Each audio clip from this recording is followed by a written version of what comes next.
Yes, sir, guys. So you're not growing, right? You may have been going to the gym and you feel like you're not really growing the way that you should be. And I want to talk about it because I was in the exact same space, not really growing, not really making no much gains. We have to talk about what it means to grow. Growth is an increase in size and it's an increase in strength. Growth is size and strength going up. But we're gonna go off of strength. Why? Because it's better measured. I'm not putting a tape measure to my bicep to find out if I'm growing or not. But I do know that my bicep's a lot larger. Because before we get into the video, I want to talk about the difference between size and strength. But before I get into that, I want to introduce myself. If you're new to this channel, my name's Chike. As you can see, I built an aesthetic physique, and I'm here to show men to have the mindset of a gym rat, the person who can think like one. And also, I want to show the practical steps on how to get an aesthetic physique too, and just explaining different concepts about fitness. I have roughly 9 years, almost a decade, I think actually a decade's worth of experience in lifting. And as you can see, I've had a long journey.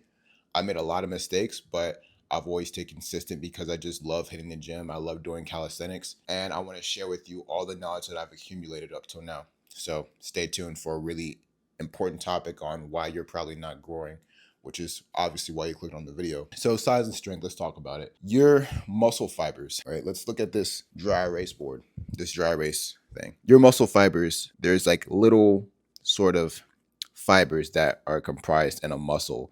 And you see each of these little dots right here. Each of those little dots, you can think of them as myofibrils or muscle fibers. And the larger and thicker they get, the stronger they are, the stronger that this individual muscle is. That's your size. That's your muscles getting larger. Each individual fiber starts to get thicker and thicker because they can handle more stress. As you stress out those myofibrils and muscle protein synthesis does its work to repair and overcompensate for the damage that you've done to it through resistance training, you get stronger. That size, what is strength? Strength is actually torque. Strength is actually torque. So your body is a series of levers. It's a series of levers. I have this forearm bone here, and I don't know what the fuck this bone's called, but my bicep curl is a lever motion. My bicep, I wish I had sticky tape so I could attach this mic to my chest, but I can't. This fiber right here, this muscle is attached to a tendon, which is attached to a bone, and it pulls my arm up like a lever. The distance of that action point, meaning I wish I could draw this, I wish I drew this out, but the distance of the tendon connection to this bicep, to this bone right here, the distance of the tendon biceps connection to this bone right here will dictate how much leverage, aka how much torque I need, how much force I need to generate to pull up my arm when it's carrying a load or not. So it has a lot to do with physics, but just so that you know, strength is basically physics. It has something to do with this thing called torque. People are really good at squatting when they have shorter femurs, right? They have, so you can see these short kings out here squatting 500 plates, but you may have been in the gym longer than them, but because you have a longer femur bone than he does, he can actually generate less force and move more weight than you can. So strength and size, they are different things, but they're what measure growth, because you know that you're getting stronger because your myofibrils can now generate more force to carry a load. So long explanation, but you know that you're not seeing any of that shit. You're not seeing that you're getting any stronger. You're not saying that you're getting any bigger. Well, you can't really see if you're getting any bigger, but you don't know that you're getting any stronger. So we're going off strength. Why is that? Well, as you get more advanced in your training, as you start to grow more, let's say you've been in the gym for like 2-3 years. As you train more, you should actually do less. And the reason why is because as you start to lift heavier and heavier weights, you are now having to generate more and more energy, more and more force in order to move those said weights, meaning that your body has now been broken down. Okay, why? Well, growth isn't resistance training. It's not the resistance. It's overcompensation of the muscle damage that you've done. Growth is compensation of the muscle's damage. So let's say compensation is I empty a box of Legos and I put just as much Legos as I'd empty back into that box. So I compensated for the amount of Legos that were in there. And then it's overcompensation. So not only do I put exactly how much were left in there, but then I put more in that junk. Now I put more in that junk. So overcompensation is not only does your muscle growth, not only this is what muscle protein synthesis does, not only does it compensate for the muscle damage that you've applied to the muscle, but then it needs to overcompensate. It needs to overcompensate. So it's going to not only repair it to its prior state, but it's going to make it stronger than it was prior to you damaging the hell out of your muscle.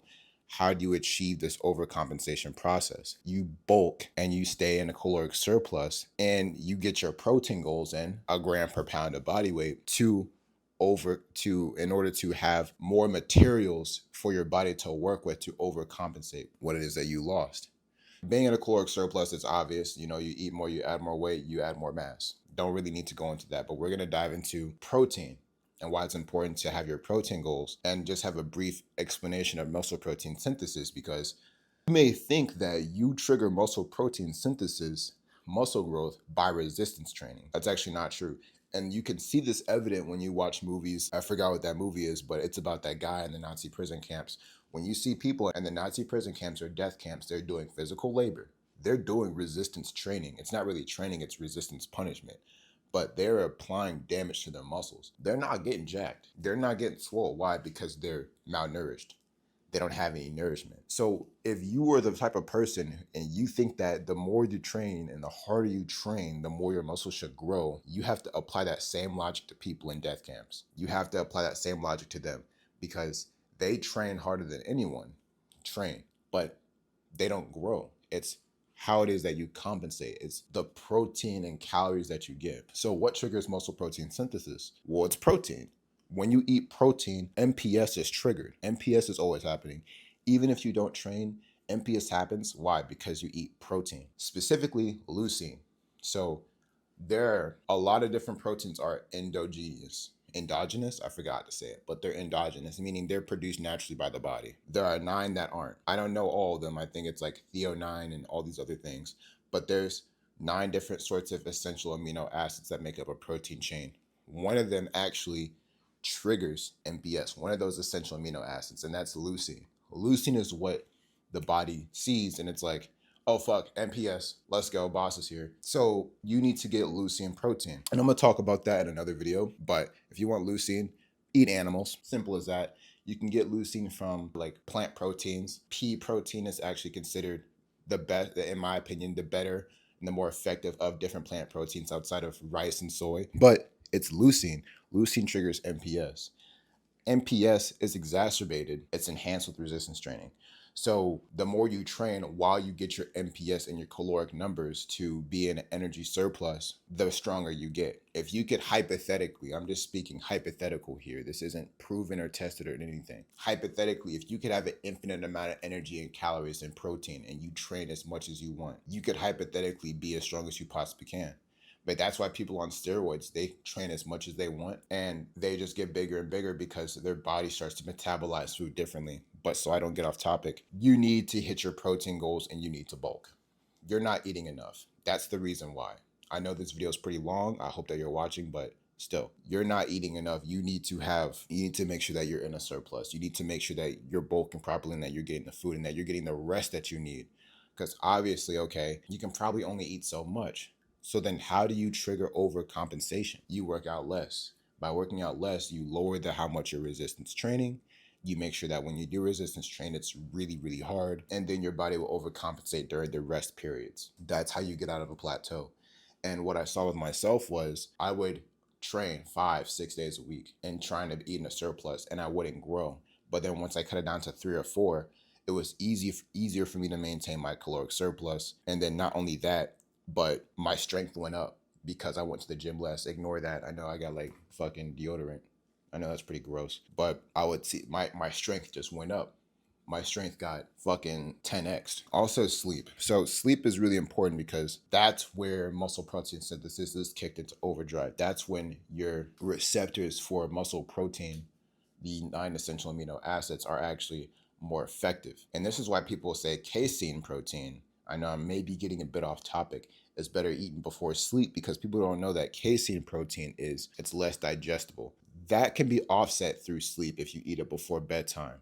So sleep is really important because that's when your body has more time to focus on conducting muscle protein synthesis and making it more effective than if you're awake and you're alive and you're doing shit. Just simple as that. Just bro style it. Don't make it complicated. So you're not eating and sleeping, and I want to give you some 5 sleep tips actually. So sleep tip number 1, don't have any overhead light after 8 p.m. Turn the lights off. Have a candle or have a night light that's below your feet, that's below your head after 8 p.m. Turn every light off that's overhead in your house, chandeliers, ceiling fans, whatever, and just have night lights and candles. Number 2, don't eat after 8 p.m. When you eat after 8 p.m., your gut is active because your gut's a really large muscle and a really large organ. It's active. It's going to wake you up in the middle of the night. You may need a shit. Don't eat after 8 p.m. You want to almost kind of go to bed a little bit hungry, like a little bit hungry. If you finish your dinner at 7:30, that's the best ideal time for you to finish your bed and then go to bed at the same time every day. You should be going to bed by 9 p.m. Number 3, read.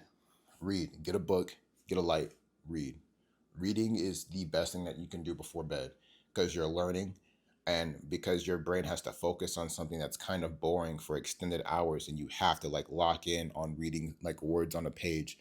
It's going to make you want to fall asleep. If you read on your phone, obviously you know you shouldn't have blue light. Have the orange light filter on your phone. Go to like the night shift settings and have it all the way on orange so that when you're going to bed, the blue light isn't keeping you up, or if you have a Kindle or anything. Number 4, use melatonin. 10 milligrams extra strength, use melatonin. Number 5, curtains. So this is for people who have shitty sleep hygiene. I'm kind of reluctant to give this advice because if you're going to bed at 10 or 11, the reason you don't get enough sleep is because your body wakes up when it gets enough sunlight.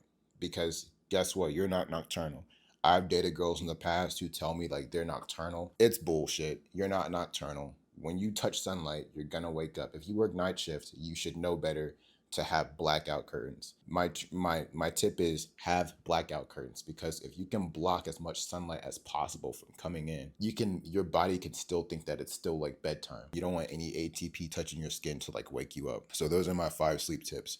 So maximize sleep so that you can get the most out of muscle protein synthesis because muscle protein synthesis is everything. And then just to recap, muscle protein synthesis, how do you get that? It's by recovery, it's through growth.